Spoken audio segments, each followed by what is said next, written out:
So I'm very happy to have Tara Madhyastha, who's a principal research scientist at Amazon Web Services with us today. Tara is now at AWS, but until recently she was my colleague at the University of Washington. She has done research in neuroimaging for many years and was sort of a pioneer in using and sort of demonstrating the utility of cloud computing in neuroimaging, and has done a lot of work on both sort of statistics of neuroimaging and also on workflows for reproducible neuroimaging. And I imagine that she is now applying all of that at her work at Amazon, and she will tell us about cloud computing for neuroimaging. Take it away. Yeah, thanks very much, Ariel, for that introduction. And thanks for inviting me to be here.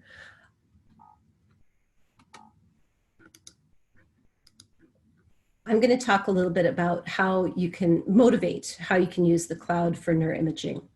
And basically, I was at UW for 10 years doing neuroimaging, and I think everybody is familiar with the sort of traditional way that things are done. You buy some sort of server, and if you have work that is too large to be done on that server, you grab some sort of cluster wherever you can. And when you have data that no longer fits on the storage that you have for your machines, you try to find some place to put that, be it an external drive or some sort of Dropbox or whatever works for you, basically. And it's always been a bit catch as catch can. But there's a lot of things that I saw changing in the field, which motivated looking towards the cloud for compute and for storage. And the basic motivation for that is that there's a trend towards needing more compute intensive algorithms, essentially to achieve statistical significance for some of the, especially some of the fMRI work that is being done with resting state. You need a lot more subjects. And you also need to be able to integrate that data with other modalities. There's been a push towards higher resolution, and all of those kinds of things bring about a multiple comparisons problem that's been attacked lately with approaches that use Bayesian statistics. And I know that there has been a lot of interest in, and certainly from the corporate side, in using machine learning technologies when there are massive data sets to see whether we can predict things about people from imaging data. So all of these types of research directions mean that not only do you need more compute, but you also need more space for that data. And the fact that you can only put so many subjects through a single scanner means that you also need to be able to share that. More support for multi-site studies, more support for data reuse. And finally, I think everyone is well familiar with all of the things that have come up around reproducibility. It's incredibly important when using very complex pipelines where subtle changes in how, or differences I should say, in how people analyze data might perturb the results. And it's very important to be able to understand what one person has done to the data to produce the same results. So all of these things motivate looking towards the cloud, where you have a different perspective than that sort of server and storage approach. You can think about really that someone else is managing these resources for you and offering them in different levels of abstraction. So I won't belabor this too much, but what Ariel will probably be showing you today is more of an infrastructure as a service model, where essentially you can create computers in storage in the cloud, create the parts that you need.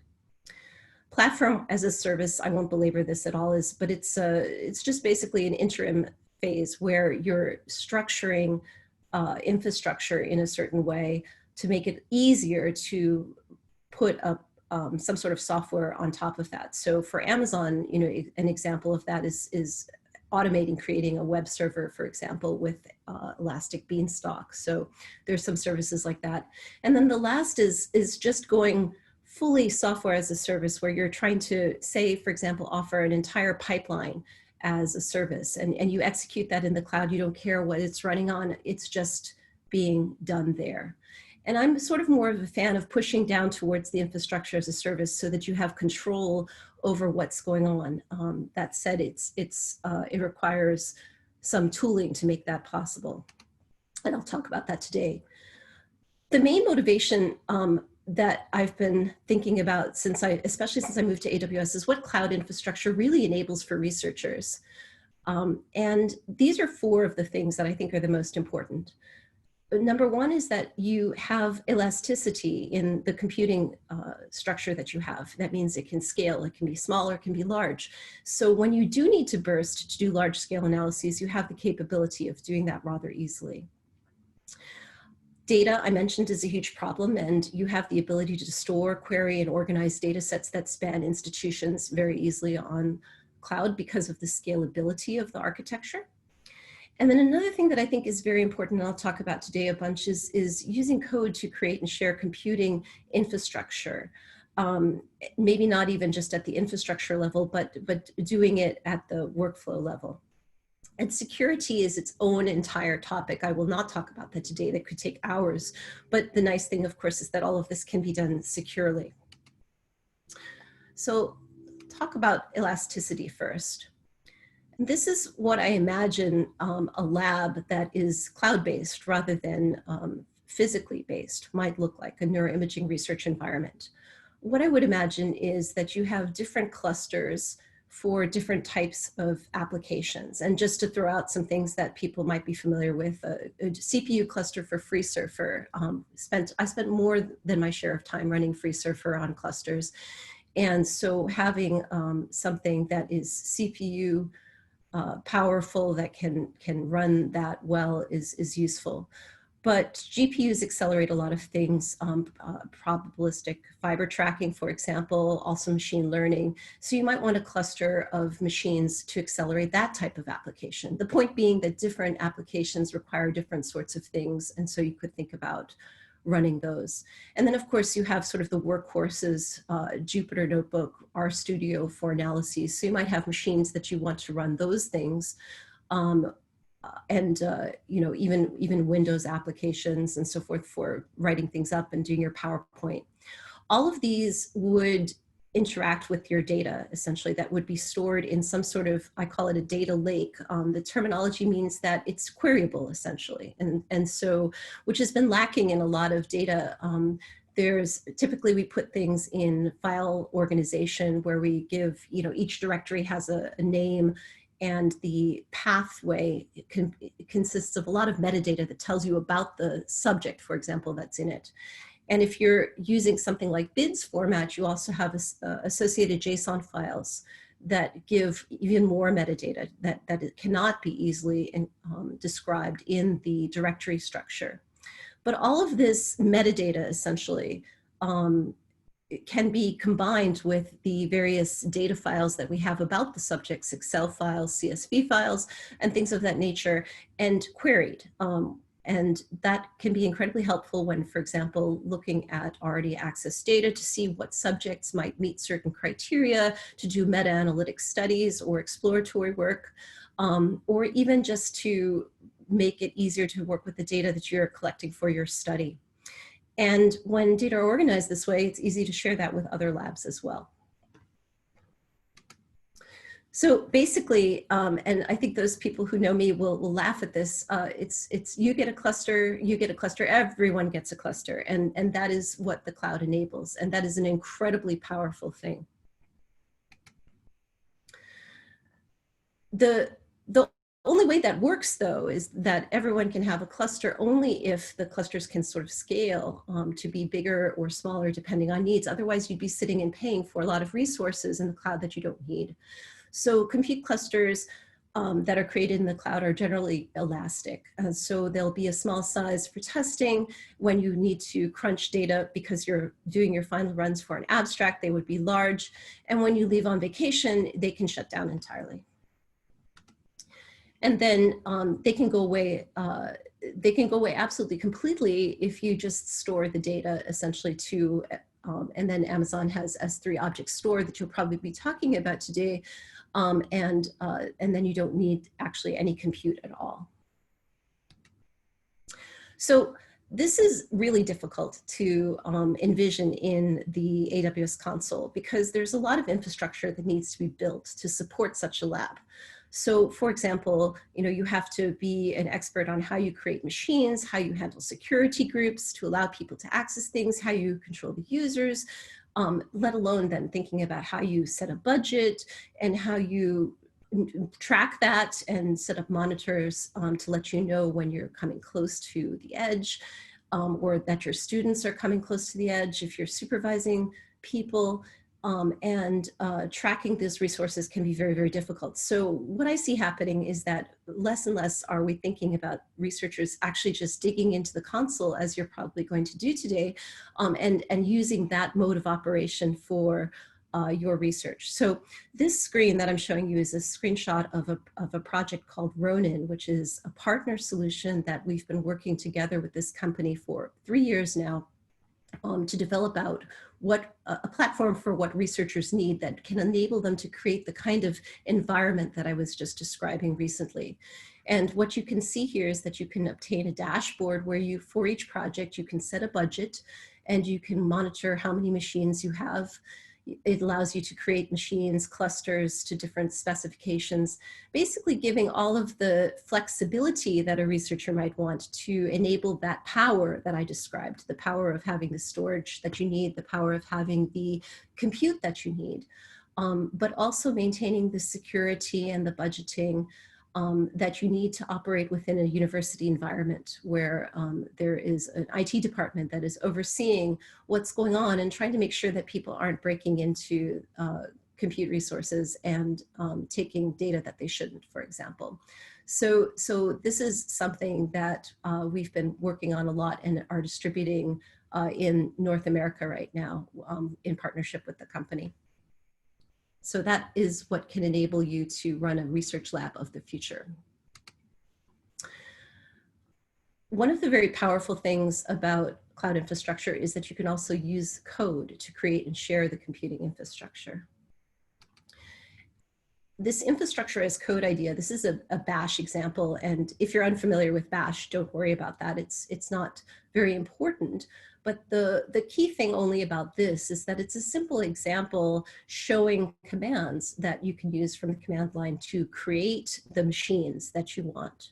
And what this does is this just goes through and it checks for a particular instance and checks to see if it is running and sleeps until it does. So this kind of infrastructure as code, which you can just as well do in Python, for example, allows you to create a bunch of machines, run things on them, stop them, start them, do anything that you want. So essentially you can create an entire compute environment and execute things and shut it down afterwards. You might see a lot of examples of infrastructure as code using the AWS native CloudFormation templates. And in this case, what they have done is to code a stack, it's called, of resources using either YAML or JSON, and then that is created.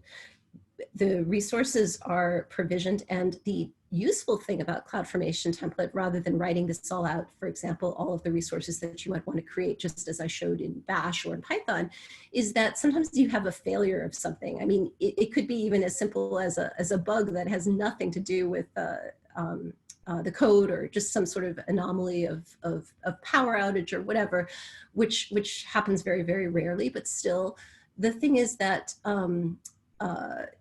if CloudFormation template is being run to do that, it will unravel that stack and delete all of the resources that have been created up to that part. So essentially, you have a much easier time of managing errors in such a situation. Probably you won't be writing CloudFormation templates, but you will probably be seeing them. In various examples, this is a very useful way of deploying an architecture as an example for people to try and run things. So if, for example, you try some of the things I talk about later, you will run into CloudFormation templates, and so it's useful to know what they are. So let's think a little bit more deeply about the infrastructure components of a workflow. Because I described, when I talked about it, like having free surfer cluster and a machine learning cluster, and that works in a lot of ways, but most workflows are far more complicated than that. So you have the three components where you have data storage, you execute the jobs, and then you have some sort of workflow orchestration engine that takes the different stages of compute, the different phases, and puts those together in some way. So one way you might do this is if you have some sort of workflow where I just have a bunch of different tools here, and this is actually a genomics example, but here what happens is you could consider taking a machine and choosing one that is big enough and powerful enough to run each one of these different components. And so the workflow can be run on one single machine. Another way to do this is to think about splitting up this workflow, to parallelize it, and then to run the different components on different machines, each one sized to be most efficient for running the particular task at hand. So I naturally gravitate towards the second one because that means that number one, you can get things done faster.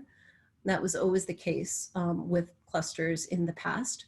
But on the cloud, it also means that you can do things more efficiently and cheaply, because you only need the resources for each component that are just enough for that component. You don't need to allocate a machine that would be wasted for parts that don't need that.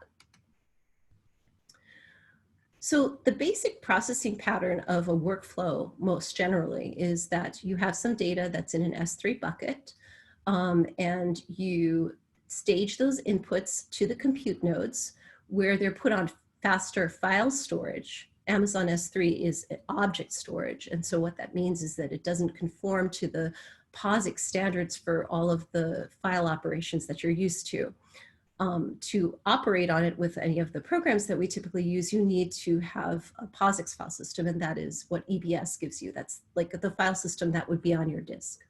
And so you would then take your tool, run that on the compute node, and then save the outputs to an S3 bucket, and it can be the same bucket. So the problem with workflow pipelines is that in general, you have a variety of tools that are run using different versions of software, different types of software. We all know the variety of these things. And they are, and they all have these different demands. So some are compute intensive and some are memory intensive, some are fast, some are slow. So you really want to think about parallelizing things, and you want to think about the specifics of how you run those. So that's enter containers. And that is one of the technologies that makes a lot of this more tractable. It used to be that when I started in scientific computing, certainly, that you would run some program that you'd written in C or Fortran and compile it with GNU Make, and you would have a little directory that could encompass the entire application. And if you wanted to share it with someone, you would simply tar up that directory and send it over to them. And if they were on any Unix system, they would probably be able to, with very, very minor changes, compile the thing, and it would run exactly as it did before. But now we have a very, very vast variety of scientific computing tools that really assist us with productivity. Jupyter, all of the Python landscape of things, MATLAB, R, and this variety of tools is wonderful because it saves us human time. But the problem is that it can increase the complexity of a particular workflow, so that depending on the number of packages that you rely upon to do something in any one of these ecosystems, you may have incompatibilities between versions. So it's very difficult to get all of the pieces that you need together into one system so that everything will run. So containers help you to package the workflow, and they've been very, very useful in neuroimaging for doing this. So instead of having a virtual machine where you have a hypervisor and multiple copies of an operating system, containers are more lightweight. You share the operating system across the different containers. And so what you can do is you can encapsulate the workflow. Now, I want to just point out one thing about containers, because the way that they've currently been used a lot that I've seen, thinking about some of the BIDS containers like MRI prep, fMRI prep, a little bit more like a virtual machine, essentially, thinking about packaging multiple tools all together into a single container so that all of these pieces work together and you can recreate the entire workflow. This is a little bit different than the direction I'm talking about now, which is where you make one container for each step in the workflow and you put those together using some other workflow engine. And the reason for that is what I described before, the fact that each of these different pieces of a workflow typically require different resource requirements. And so if you ran them all on a single machine, you'd be wasting the resources that for the steps that didn't need them when you were executing those things. And you're not taking advantage of the efficiencies of cloud computing.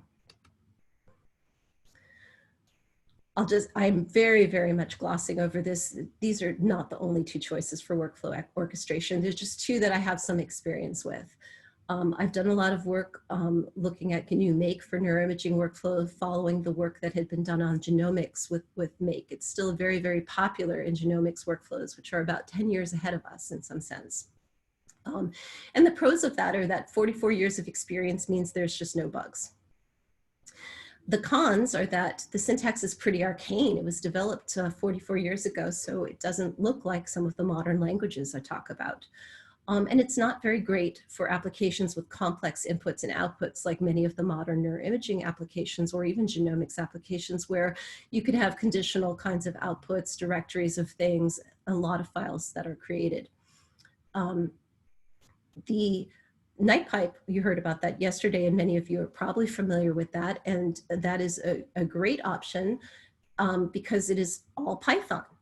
However, one of the problems with it too is that it's a workflow that is all Python. So you have to wrap the applications that you're running, and if you're trying to move this to a different domain or add different types of packages to that, there's an additional step there.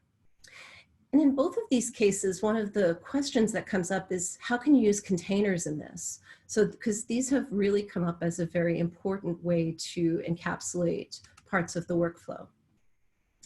So I want to introduce the concept of Nextflow for this particular reason. Nextflow is a workflow engine that is written in a different language, and it's specific to the workflow. It's been very, very popular in genomics. It allows you to express your processes just as well, though, for neuroimaging. And I can point out the Sherbrooke lab, the Silas lab, there below, has sort of starting with TractiveFlow. They've been writing a lot of workflows of different types there and put them up on GitHub as examples. So the key idea here is that you have different processes. They are linked. Their inputs come from files or from other processes. Their outputs go into files or other processes. And then you have some sort of script that you run. In this case here, this is just a process for betting, for skull stripping, bet for T1. And you can see the familiar bash commands in there for bet. You could also put in Python into the script if you preferred. But there are some specific advantages to doing things this way. This is an example here showing, continuing that bet example of how you can take the input from another task into that. So one of the important things about this is that you can use containers for the different steps, and you can specify the version of those containers. So in this case, this is using a FreeSurfer container and specifying the number of CPUs and the amount of memory that you need. So if you can consider doing a workflow in this way, where you specify each step of it and you script it in something like Nextflow, this gives you a very, very powerful capability. What you're able to do then is, with a very small configuration file, you're able to move from your laptop running things on a single machine that might not be big enough to do what you need to do, to a cluster, which you might have, and can parallelize things, maybe not optimally, because as I described, the different parts of the workflow might need different resources. But you can also then move directly to the cloud. And so this is the best way to take advantage of AWS resources if you're not creating a virtual lab sort of thing and you just want to run a workflow, or even if you are, because what I imagine a lot of you are probably in trainee positions of various sorts. You're coming here to learn, and you might be moving to a postdoc or a staff position or a faculty position down the road where you don't have the same resources that you did. So it's useful to invest in technologies that will allow you to move with what you've got and to exploit that, than to be locked into an environment where you're expecting a certain degree of support technically, a certain degree of resources compute-wise, and then are not positioned for success later down the road. So this is one of the things that if I were starting a lab today, I would definitely be trying to write things in something like Nextflow. It's a very elegant architecture to run this kind of pipeline on AWS. So there is a product called AWS Batch, which allows you to run containers in kind of a little container farm. What you can do here is essentially you can run the Nextflow head job itself as a Nextflow container and submit that to Batch. And then it will spawn all of the jobs that need to be run from either Docker containers, Singularity containers, or Amazon's own container registry, and leverage. Ariel will probably talk a little bit about spot pricing, but there's different pricing models for AWS instances, and by default, you pay on-demand rates, which are not going to terminate. And the Nextflow head job is listed as being an on-demand instance because you don't want the main job that you're trying to run to be terminated. But then what you can have is spot instances, which are subject to be preempted if somebody else needs them more. So what you do is you get a discounted rate on the spot instances. Usually we say up to about 80%. But you run the risk that after a day or two of running on them, it may be that somebody needs to reclaim them. So they're very, very good for researchers because most research jobs are not necessarily time critical. So if you do have to be preempted, you're probably going to be okay. But Nextflow checkpoints everything so that if you split up your workflow in this way, you might get to a certain stage and some component of that has finished, but the next one is where it's preempted, so you can pick up right after that. And then everything, of course, is logged to an S3 bucket.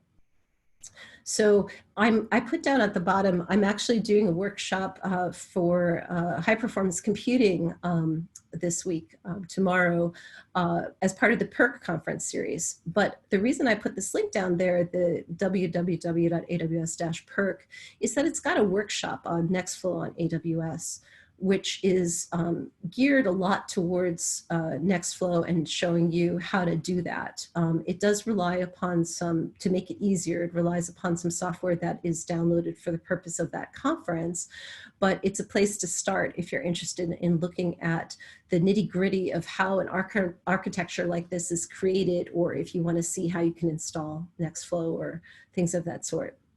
So basically, those are kind of the two main directions that I see advancing neuroimaging personally from the AWS perspective, creating sort of a virtual neuroimaging lab and creating workflows that are portable and extensible and can move around from different platforms to different platforms.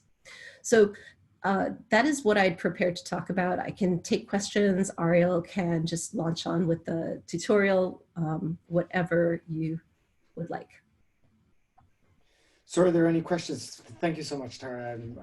I was not on video, but I was nodding vigorously over on the side to many things you said. I see no open questions. Oh, just a thank you here. Thanks, Augustine. Okay, if there are no questions, then I will start my presentation then. Great. I'll stop sharing here. We don't need to see this. Let me just make sure that everything is as it should be around here. Just 1 minute.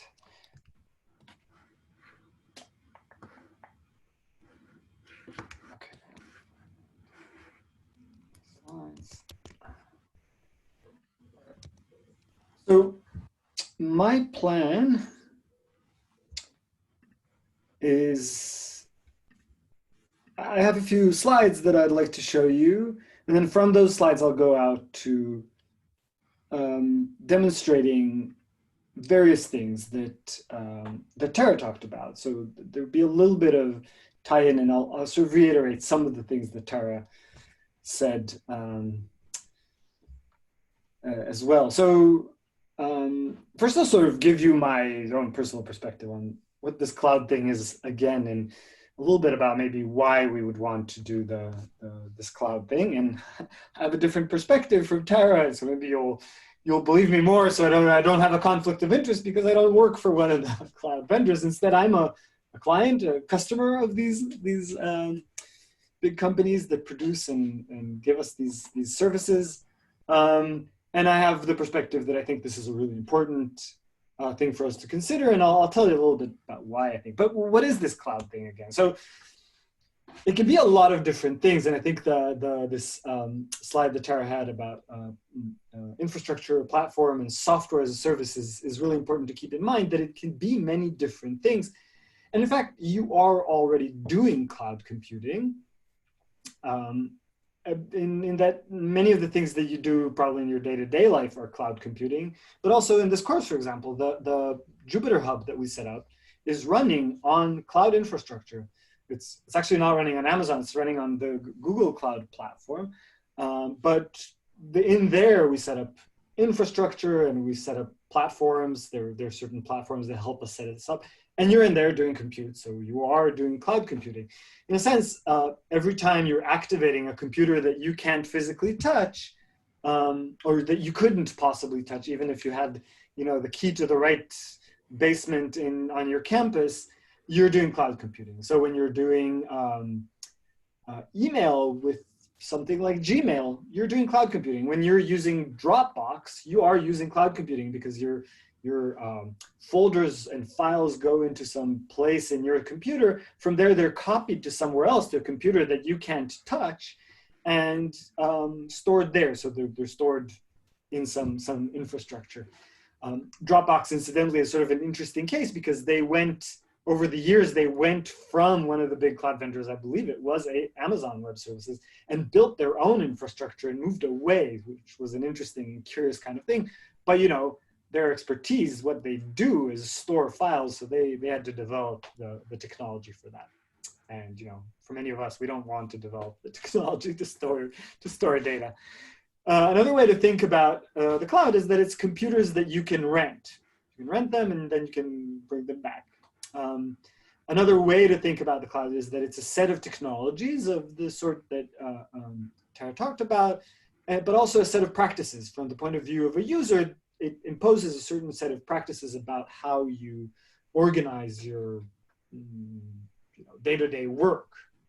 And those set of technologies and practices focus on efficiency, high efficiency, and high levels of automation.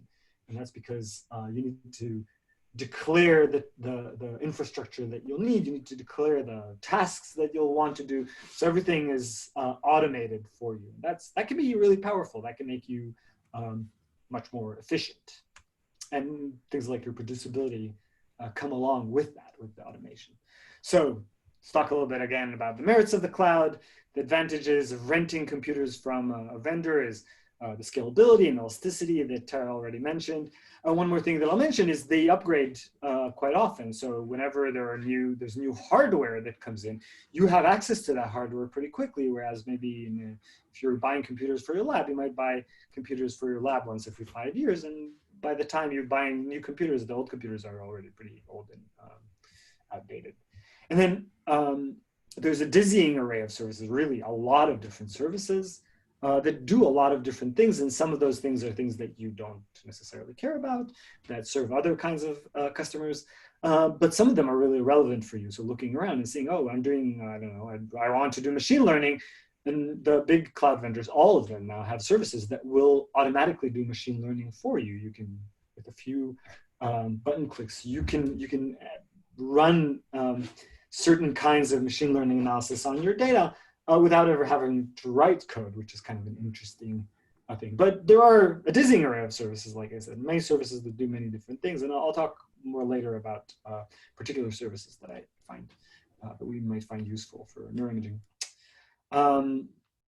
So one way to think about the cloud that I think is useful is the maxim I've heard is cattle, not pets. The idea is, when you buy a laptop that you're going to use, that's your pet. You're taking it home with you. You develop a personal attachment to this computer. You know where things are stored on your laptop, and you know its quirks, and you and your pet grow to resemble each other more and more with every day. On the other hand, when you rent computers from a cloud vendor, they're cattle. You get a big herd of them, and then when you're done herding them, you put them out to pasture, so to speak. You dump them. You don't need them anymore. And this approach provides portability because the computers are anonymous. This computer is just like this other computer over there. You get a herd of computers today, you'll get another herd of computers tomorrow. And so you need to be able to move things from one herd to the other herd, from one set of cattle to another set of cattle. And the nice thing about this portability, Tara mentioned this idea that you're in a current position now, you might move to another position later. And if you learn very detailed kind of quirks of the infrastructure, say in your lab's computer setup, in your universities or research institutions, high performance computing cluster, that might not port as well with you when you move on to your next thing. And so, but the cloud is always going to be there, and it's always going to be very, very similar.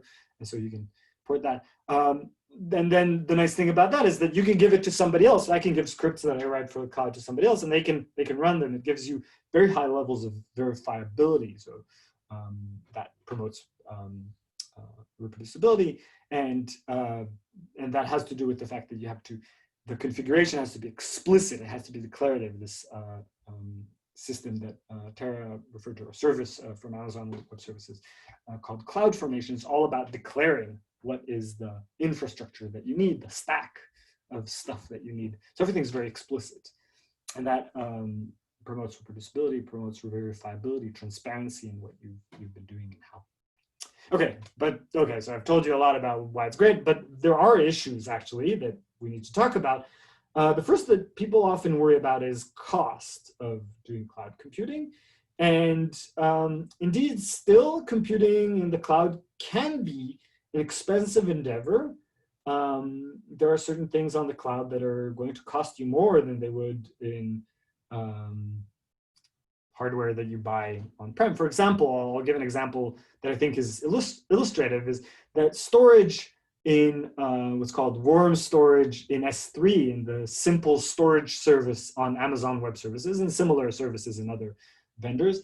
I think last I heard it's about costs 5 times what it would cost to store the same amount of data in a hard drive that you buy and you take with you to your lab. So 5 times. But that number is important to keep in mind. So 5 times, that means that if you make 5 copies of that data, you've broken even with what it would cost to rent that hard drive from, or that bucket from Amazon Web Services. And so you need to think carefully, am I going to make 5 copies of this data? And actually, in many setups, it's likely that you will make 5 copies or more of data because different people need to analyze it on different machines in parallel, or due to other reasons. Maybe you want to share it with multiple collaborators. Now there's a copy of this data on every one of the collaborators' machines. You put it in a Dropbox and share a Dropbox with somebody. Now it's all of a sudden in all kinds of places taking up hard drive space. So though it's expensive, it might not actually end up being more expensive than what it costs you. And also, one nice thing about the cloud, for example, if you store data there, you have pretty good guarantees of that data being there. So they guarantee pretty high uptime and sort of robustness of the storage. If you have a hard drive at home, you're in charge of making backups of that. The other kind of issue that does come up and I think is hard to mitigate is just the complexity. Like I said, there's a dizzying array of services, and that means that you will often be busy when you're trying to figure out what to do. So you have to rein in that complexity in some way. And there is a learning curve. It's a set of technologies that most scientists are not familiar with. It's not often taught in the kind of training that we get as scientists. And you might say, well, you know, I'm a brain scientist, not a DevOps engineer, not somebody who does this for a living. I just want to do my brain science. I don't want to have to deal with the learning curve and also sort of the complexity, day-to-day complexity of managing that. And that's fair to say, but it's something that you, well, we're dealing with the learning curve right now. This is part of it. Okay, and you know, ultimately we might not have a choice. We are dealing nowadays with data sets that are just too large to move. So one example that I took from the documentation of a project called DataLad is that the Human Connectome project in its totality, what has been collected is 80 terabytes of data with 15 million different files.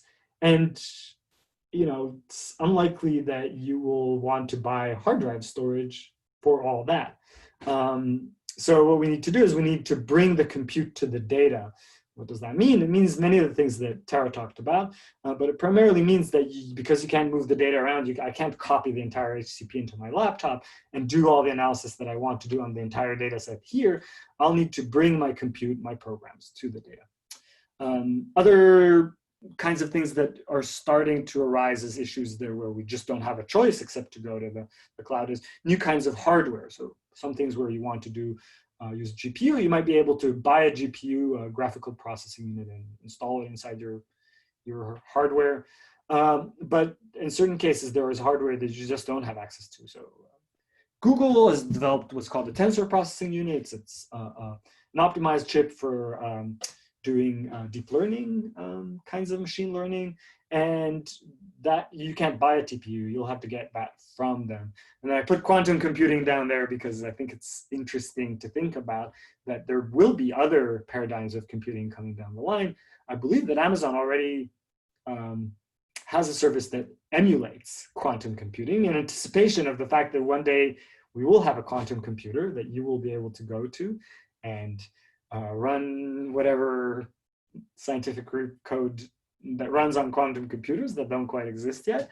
And that hardware, hard to imagine that that will be hardware that you can buy and put in a basement somewhere on campus. Okay, so with that sort of motivating thing, I'll just let's look at a few things together in detail. The things I want to show today, but I might not get all of them, is first of all, this infrastructure as a service notion, or sort of what infrastructure as a service looks like, and that's how do you start a machine in the cloud.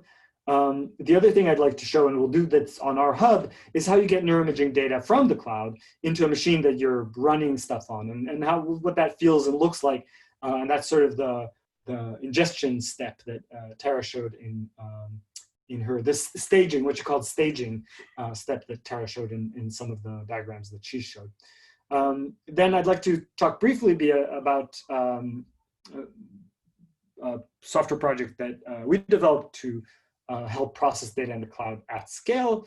And finally, if we get to that, sharing computational analysis through Binder, which is also in a sense a cloud computing service because it's computers that you can't touch, it's computers that are elsewhere. Let me just take questions first. I'll stop this, and I'll go to the Q&A here. Where is it? Okay, here we go. Matthew asks, do you have any advice for someone who works in a lab where the PI has a physical server on the lab, but you would like to start working with cloud computing? I do.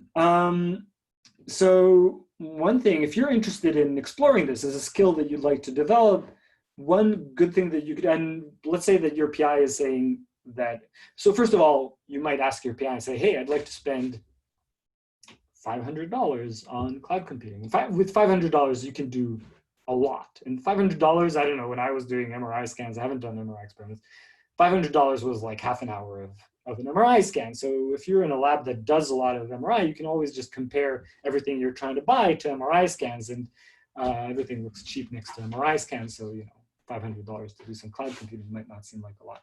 But even more importantly, you can apply to get credits from the cloud vendors. So I know that at least the Amazon Web Services and Google Cloud Platform have programs that you can apply to and get funding from them. You'll get, you know, you can get, I've applied for, you know, $30,000 worth of cloud computing. Just throwing a number out there for you to get a sense, and they'll give you that at least for the first pass. So you'll get some experience just doing that, and then maybe you can apply for more funding from, you know, traditional sources to keep going with that if you've developed the skills. I hope that answered that, and I see that Adam is also taking some questions. Maybe I answered that in Slack as well. Thank you, Adam. All right. Does anybody? Are there more questions at this point? Let me just, we're not really able in this context where you're over there and I'm over here and so on, we're not really able to give you access to cloud computing, but I still like to give you a sense for what it feels like to use cloud computing. And I'll demonstrate that with the Amazon Web Services through our account. So let me just show you what it looks like when I log into my Amazon Web Services account. I get this AWS Management Console, and this AWS Management Console lets me see the different services. So here, if I search for something, I can search, they give some example. Let's say that I want a relational database. Then, you know, there are all the different services that can spin up a relational database service for me. This is like a platform as a service kind of thing.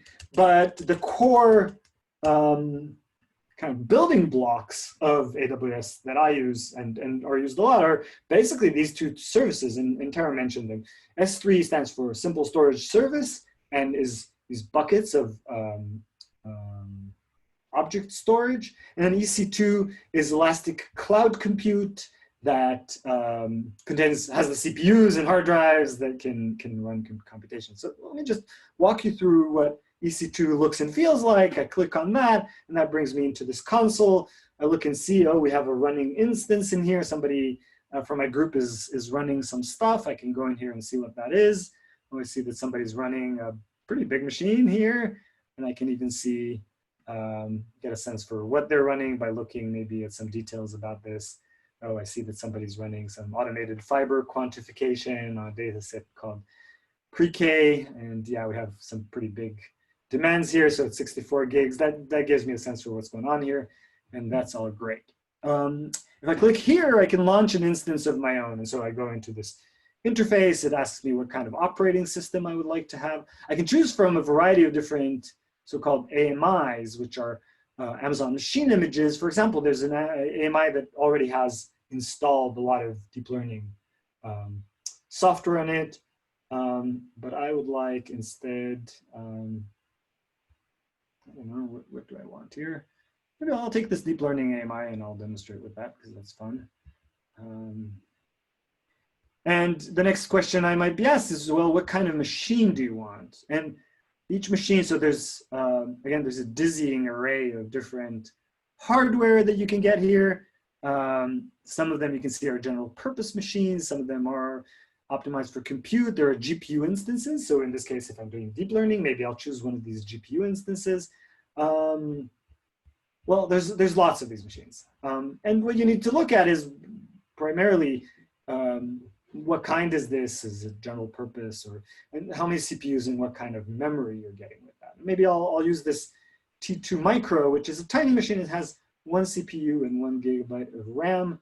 And this is a cheap machine to launch. If I were to launch one of these, I don't know, monster machines here that has 48 CPUs and 394, or what, nearly a terabyte, 96 CPUs with almost more than 3/4 of a terabyte of RAM here, that would be expensive. So, well, expensive, relatively expensive, it would cost more. So I review and launch this thing, and it tells me you're gonna launch this, and I go on and it asks me to create some kind of a, let's see, yeah, I think I have this all acknowledge that I have this key. It asks me for some security details. This is going to be like a password for logging into this machine. And then my instance in launching here, I can name it so that I recognize it among all my cattle later on. And once that is launched, I can even connect to that machine. And I usually will connect to that machine over SSH through a terminal. So I'll get the instructions. Once the machine is up and running, I'll get some instructions about how to do that, how to get into this machine and get it up and running. Meanwhile, while this is happening, let me just show you what S3 feels like. S3 feels like a bit like a file system. You go in there and there's lots of different folders. Let's look at this one, for example. This is a folder that is organized as a BIDS data set. It's from the IXI data set. It's an openly available data set that has, among other things, diffusion weighted images. And so here I have my diffusion weighted images from all the subjects. You see it's quite a bit of data, a data set description. It's sort of BIDS compliant. And so this is where the data is stored then. And you know, in the scheme that Tara showed us, the data from S3 is then brought and staged into these EC2 machines. And I'll show you a way to automate that in just a little bit. Okay, back to EC2. My running instances. So now I have 2 instances running. One is this demo, and one of this is this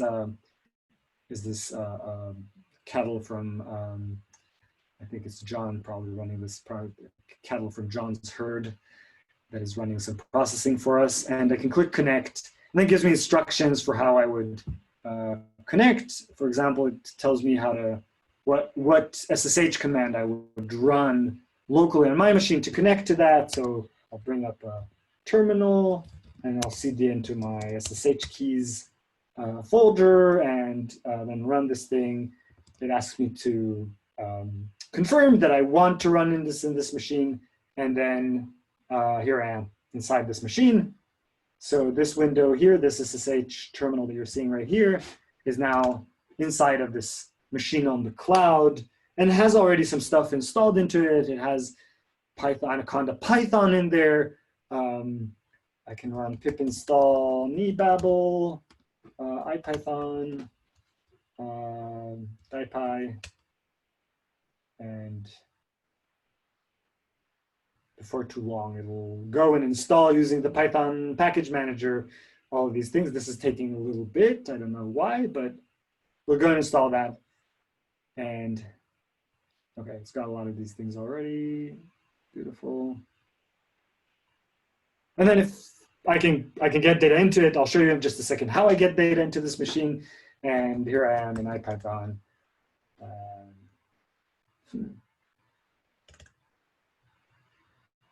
Import nebabel as nib, and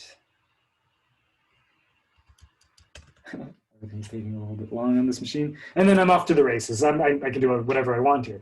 So this is neat. I can get a computer, and as you saw, I can get a computer that's really massive. I can get a 768 gigs of RAM machine. I can rent one of those.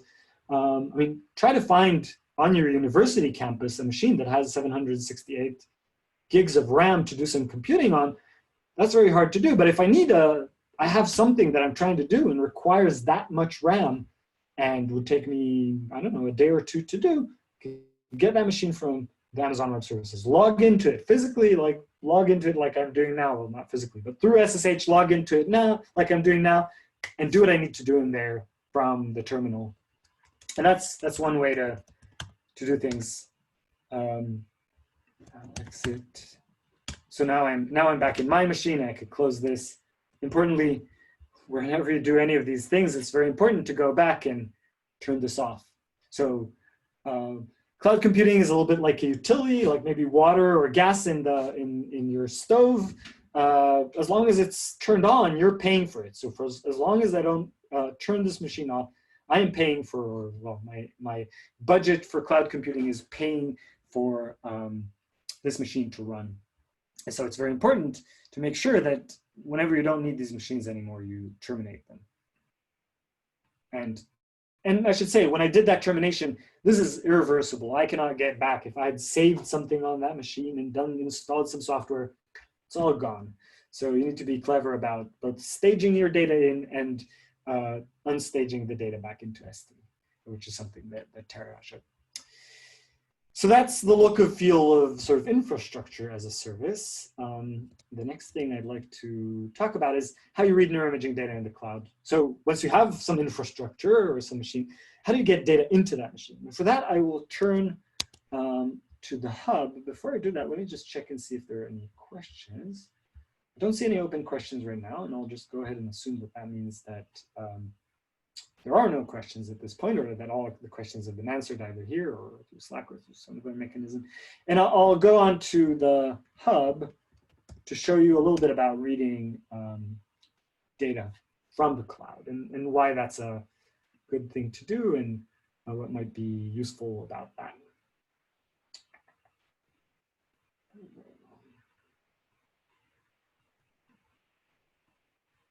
Okay, so I'm in here in our Jupyter Hub. I'll go to curriculum. I'll go to Thursday Cloud, Madhyastha, Rokem.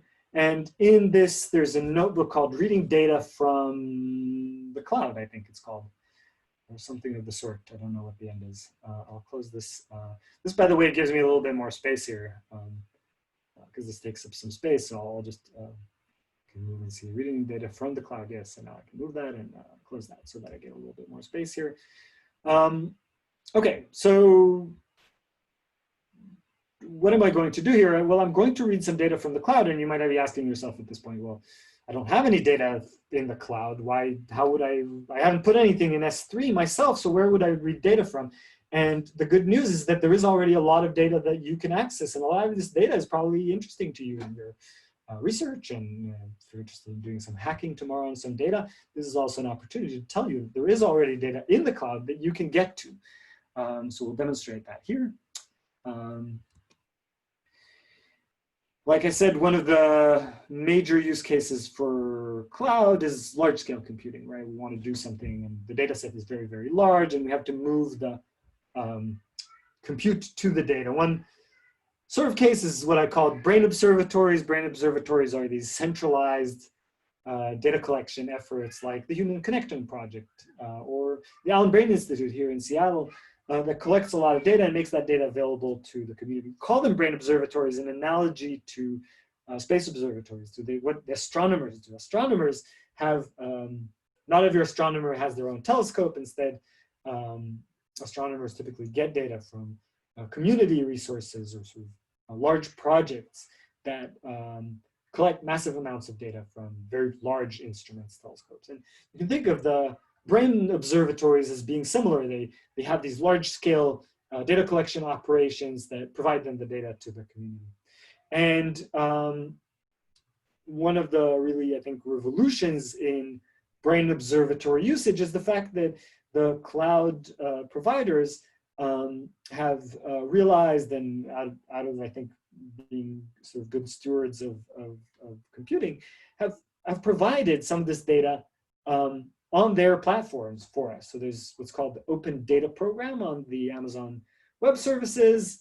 And the Open Data Program, I'll click on this link and show you, is a program that has many different data sets, each stored in its own S3 bucket. And there are many data sets for many different things. Here's the Cancer Genome Atlas, for example. Let's try to find something from a different domain. These are all sort of medically related. But here, Sentinel-2 is in a completely new domain. Sentinel-2 is a constellation. It's 2 satellites that are, I think, orbiting the Earth and providing imagery data. And so all this satellite imagery is going in here. Landsat is also a satellite. So there's lots of different, this weather data down here, there are lots of different data sets in here. And you can go in here and you can search, let's say you search for brain, and it'll find some data sets that match that, the fly brain anatomy. This is some MRI data, the Allen Mouse Brain Atlas, Allen Institute, a lot of the Allen Institute for Brain Science data sets are on AWS. And then here it is Open Neuro. So Open Neuro is the Center for Reproducible Neuroscience at Stanford University's big repository for MRI data, previously known as OpenFMRI, and Russ Poldrack and others Russ Poldrack directs this effort, and so he talked about that a little bit. And we can get to that data in these buckets. So if you go here, we might be able to see the entire thing. There's sort of like a little page here that tells us what is the Amazon resource name for this data set. So we note openneuro.org, and we'll look for some data there. Okay. Okay. So let's start getting data. Let me just demo a little bit of things here. We will use a library called S3FS, that stands for S3 File System, as a tool to access the data. So the nice thing about the S3FS library is that, although, as Tara mentioned, the kinds of storage, the way the data is stored in S3 is object store. So it doesn't behave like a standard POSIX file system. What the library, S3FS, this Python library does is it makes that object store look a lot to the user like a POSIX file system, a standard file system that we're used to using. So the main object in this library is a file system object, so S3FS. And I initialize this, in this case, I initialize it with no inputs at all. And this file system object has a method ls, and this method ls behaves like the command, the Unix command ls, letting us get a listing of something. And so I put in the this Amazon resource name that I got from here. I put that in here. So I have /, I treat the entire thing as the root of the file system, the entire Amazon S3 I treat as the root of the file system, and then I put the name of the bucket here, and then / at the end, and I'll get, ooh, okay, that's interesting. No credentials error. Let's try anon. That's interesting. Anon equals true. Let me do this anonymously. No, let me start here. I might have to fall back and do this on my machine. It might require credentials, which would be an annoying thing to require. Yeah, it requires credentials.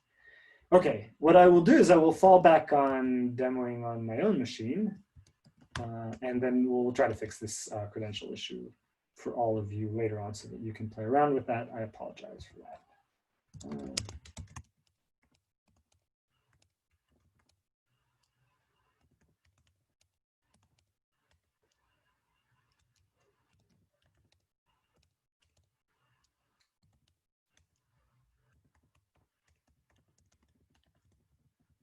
So I'm going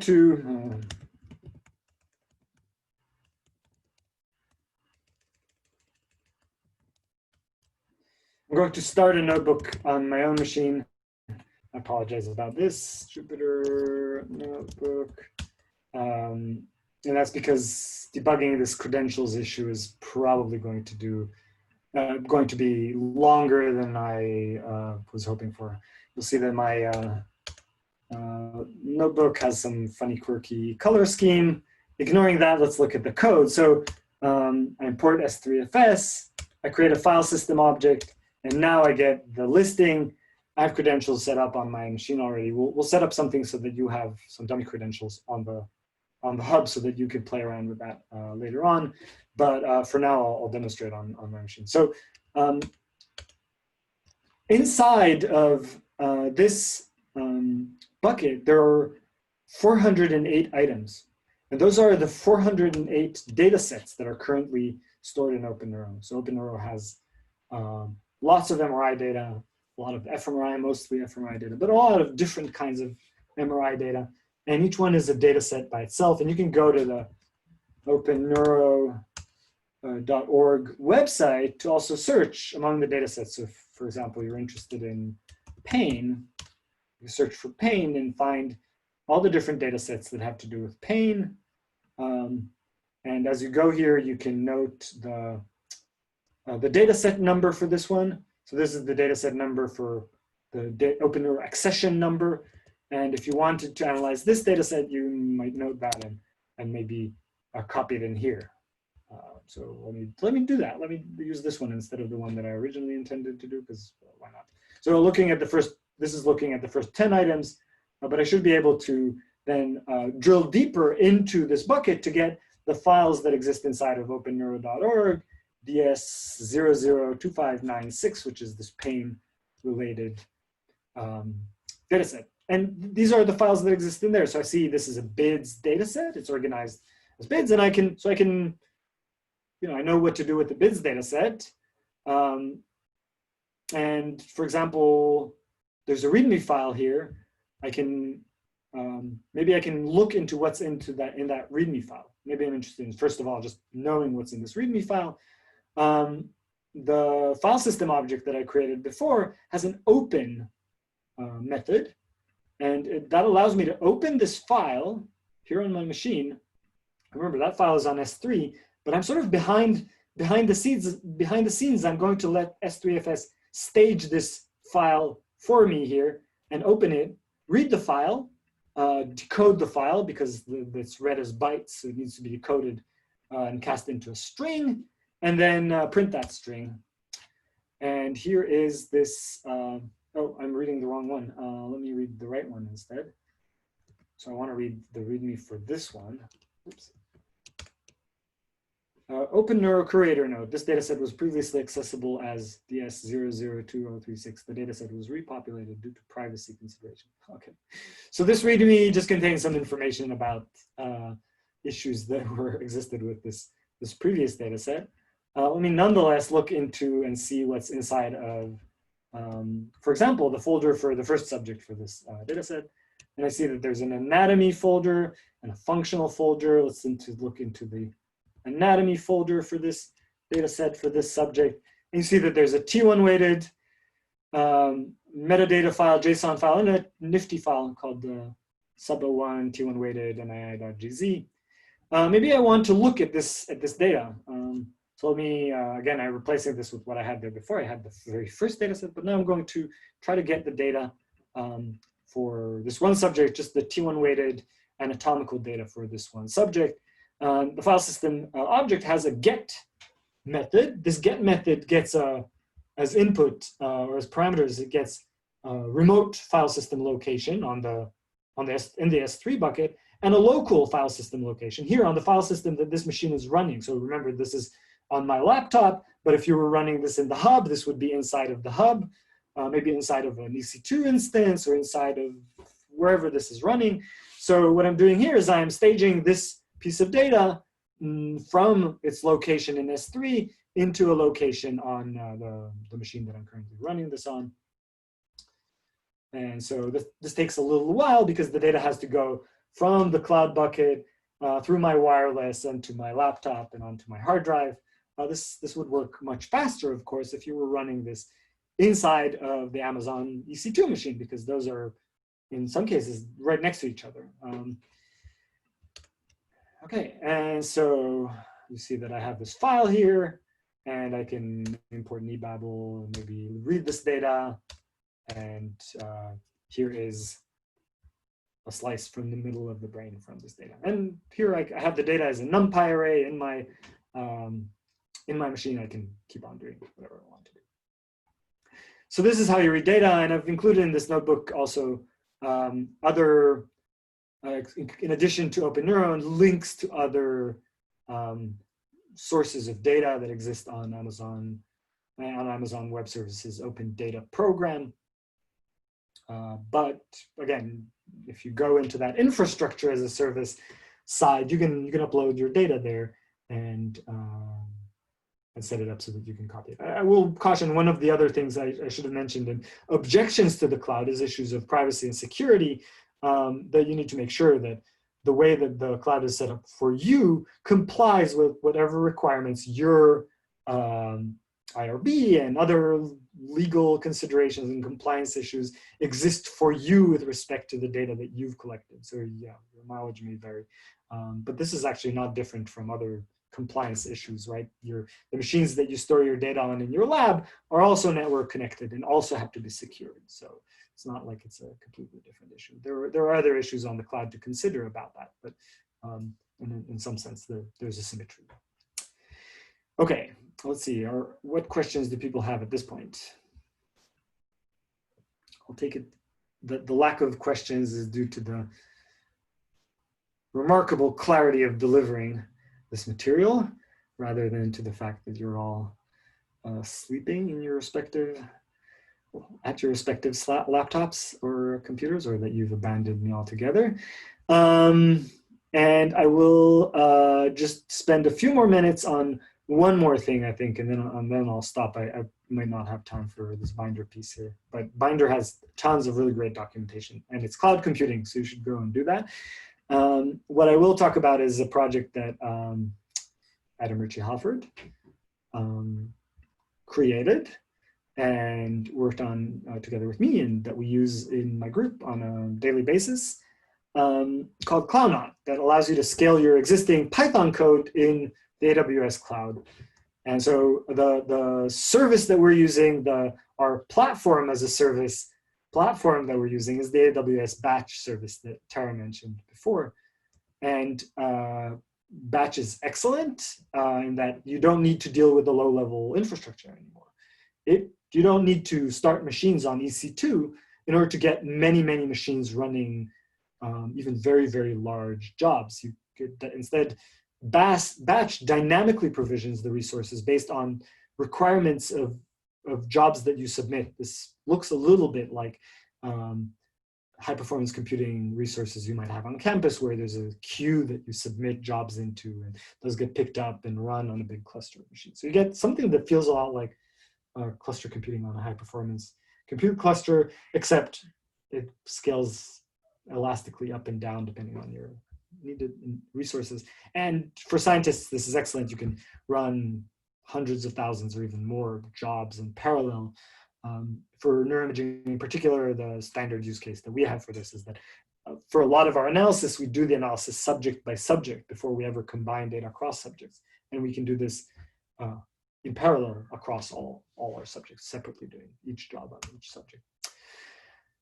Some of the tricky things about batch is that you have to go into the console and click on things, and that requires a little bit of clicking by hand, and that resists automation. It makes it not necessarily as reproducible because you have to remember the series of clicks that you did. You have to learn new terminology, which can be a little bit hairy. So this dynamical provision of resources requires you to do a lot of, kind of understand a lot about the resources that get in provision. And so, as I say here, this doesn't necessarily easily facilitate reproducibility. And so, and that's because the workflow is quite complicated. You have to build a Docker image. You usually do that on your local machine. You have to create a repository on Amazon to store that. Then you have to push your Docker image into the machine. You have to create all kinds of infrastructure, roles, environments, job queues, and so on. Create a job definition, and then submit the job in. So the job definition is something that your Docker image does. So you ask your Docker image to do some kind of analysis. Maybe it's running a bash script, or maybe it's running some Python. And you tell Amazon batch or AWS batch, you tell it, run this job that has this Docker image on, say, all of this data over here.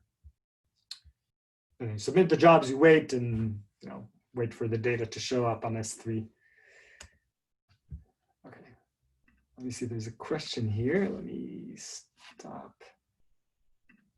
I can't see while I'm presenting the slides. Why do you build a Docker image? Yeah, let me answer that. So the way that AWS, I think I might have answered that a little bit, but let me just try to answer that again. The way that AWS batch works is that it takes as input a Docker image. And you can think of the Docker images containing your entire operating system and maybe all installation of all kinds of things. But another way to think about a Docker image is as a function. It contains all the operating system and it contains all of the software installed in it, but it has also what's called an entry point.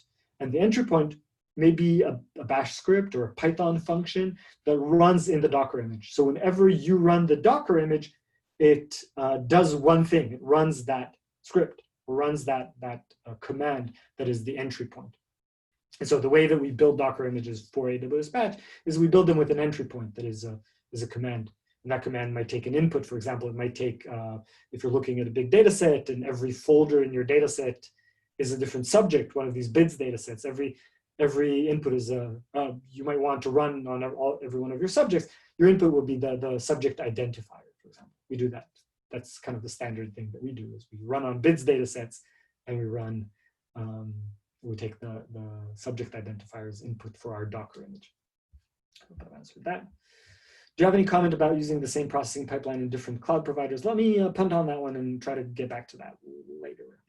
Let me just try to go through these CloudNaut things first, and then I'll come back to this question about different cloud providers. CloudNaut, the idea is that it implements what's called single program multiple data parallelism. The idea is you have a single program, it's a Python function that you've written, and the multiple data can be a sequence of arguments to this function. For example, a sequence of subject identifiers. So the Python function knows how to run on a single subject, and you tell it here, run on all of these subjects. So here's what the code looks like. You import CloudNaut as CK. You define a Python function, awesome func in this case. And then you initialize a not object. That's the main object in the CloudNaut library. And you give it as input the awesome function that you've written. When you do that, CloudNaut starts doing a lot of things under the hood. It starts to build the Docker image that's required in order to run that function. It looks into the function and checks what kind of imports did you do inside of this function. Did you import nebabel?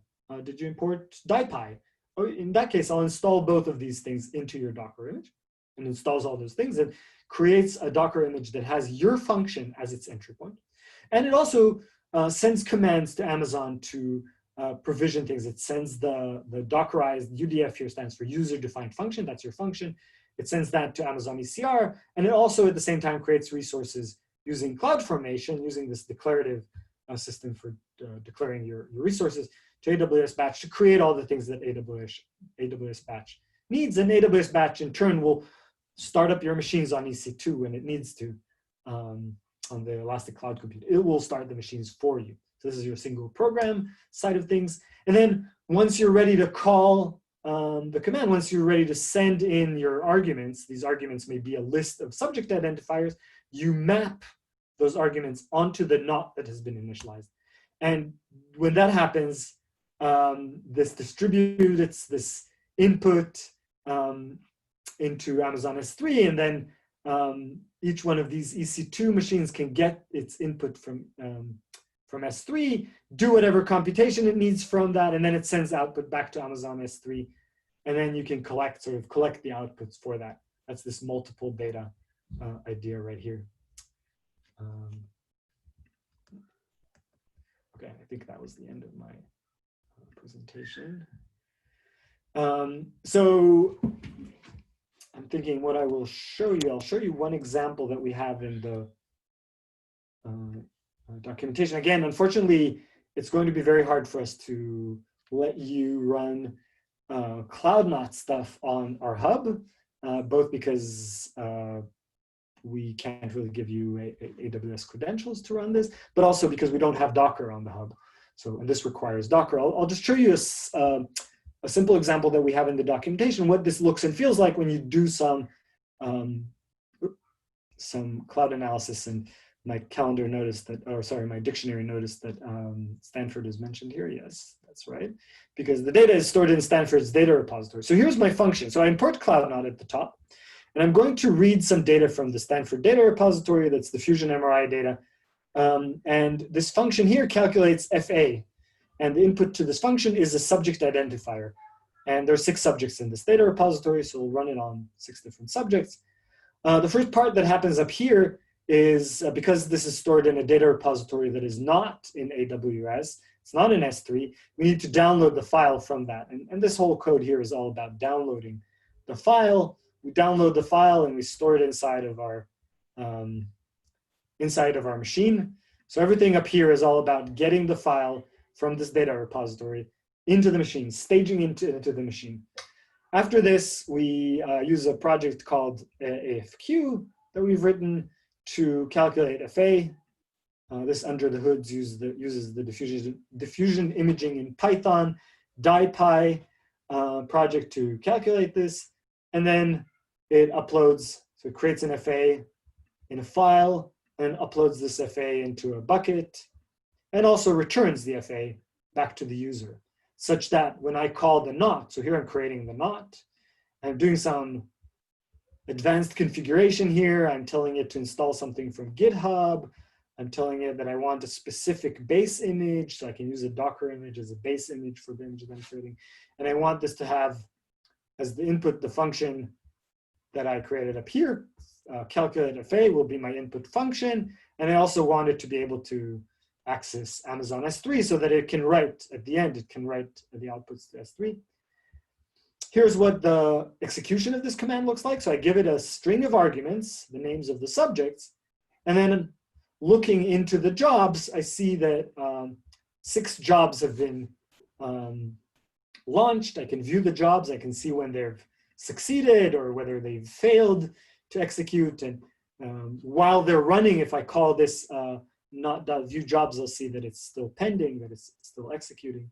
Once this is done, I can query this futures object here, that is the outputs. I can get the first item in there. I can pull down the result from that, and then I can look at the FA that was calculated right in the notebook where I'm running. So to recapitulate, I defined a function up here that pulls down data from a data repository, does some calculation from that, sends that calculation, the file that was where the calculation was stored, into S3 for saving, and then also at the same time sends back to me the array, this array of FA, back to the notebook that called all this on this machine over here, say on my laptop or on a separate cloud machine, such that I can visualize that. So that gives you scalable computing, but also at the same time interactivity through this notebook interface. So that's cool. Okay, and like I said, this is an open source software project that Adam mostly develops and maintains. Here it is, nrdg.github.io/cloudnot. You can install. We just released a new version a couple weeks ago, last week. I'm not sure. The weeks are all blending together, unfortunately. And you can install that using pip install cloudnot. You'll need to set up Docker. You'll need to set up an Amazon Web Services account for this to work.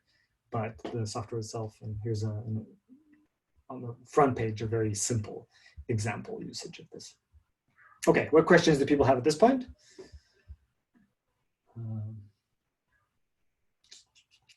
Okay, so there are a few questions that were answered in the text. There's data security. I sort of mentioned data security, that you need to make sure that the infrastructure is secure in quite the right way. And Tara knows a lot more about this, so she also answered. Thank you so much. Same processing pipeline, different cloud providers.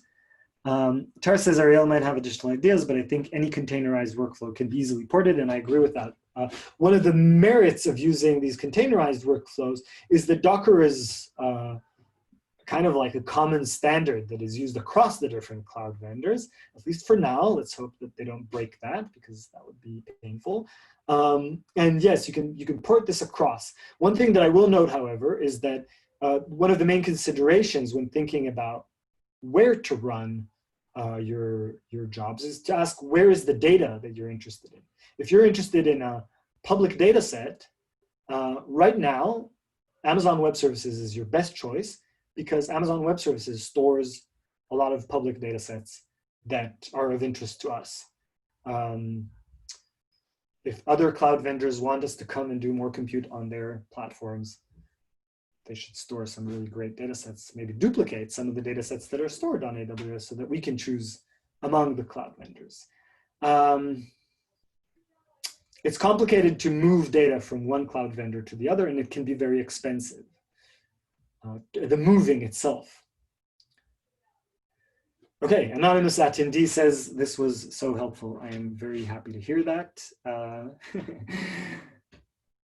Yeah, I'm glad to hear that, and I'm happy to have more of these discussions. I'm really interested in that. I have sort of my strong opinion, as you can feel, that I think that our field should move into the cloud. And I think it's really hard right now, and we're trying to make that easier, and this is part of it, and writing CloudNode is part of that. So I'm happy to have more discussions on this. If you want to go to Neurostars and discuss all the hardships that you're meeting, I'm happy to go and have discussions there, or on Slack now during this during the next couple of days. So I answered that live, I think. What else do we have here?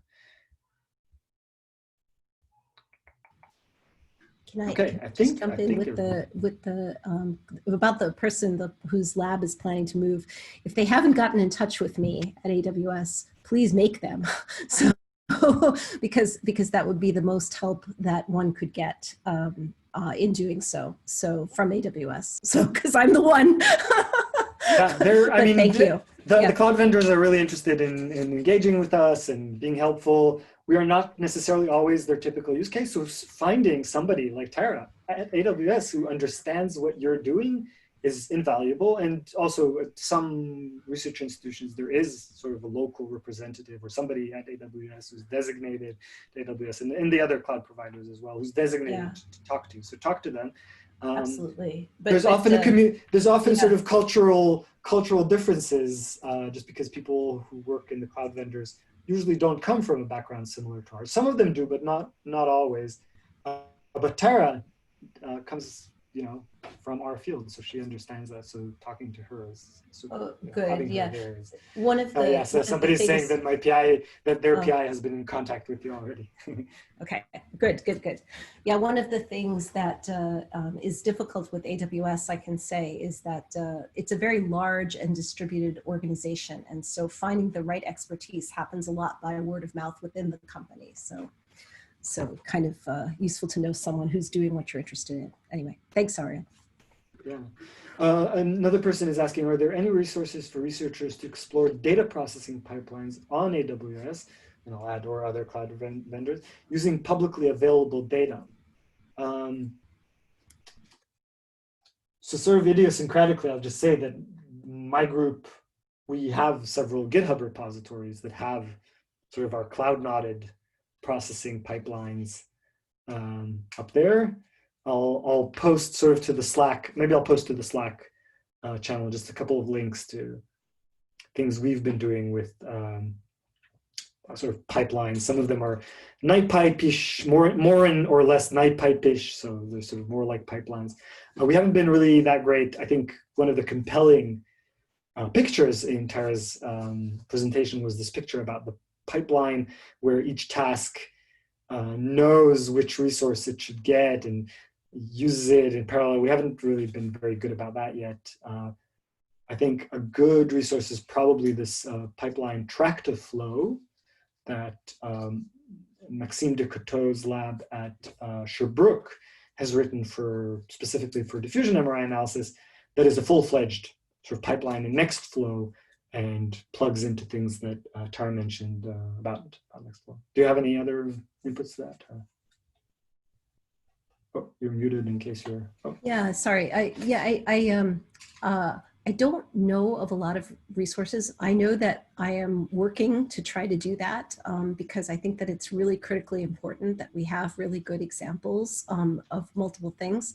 But it's sort of been an issue of a domain expertise. So it's if it's me doing it, it's a little slower than if I had more help. So but hopefully that's changing, and we'll have more things like that available. But I would definitely look at the tractive flow and other related workflows. Cool. All right. And we're just over 90 minutes in, so I think we can break here and take more questions on the Slack channel, on Neurostars, and so on. Thank you so much, Tara, Thank you very much. the presentation, and take care.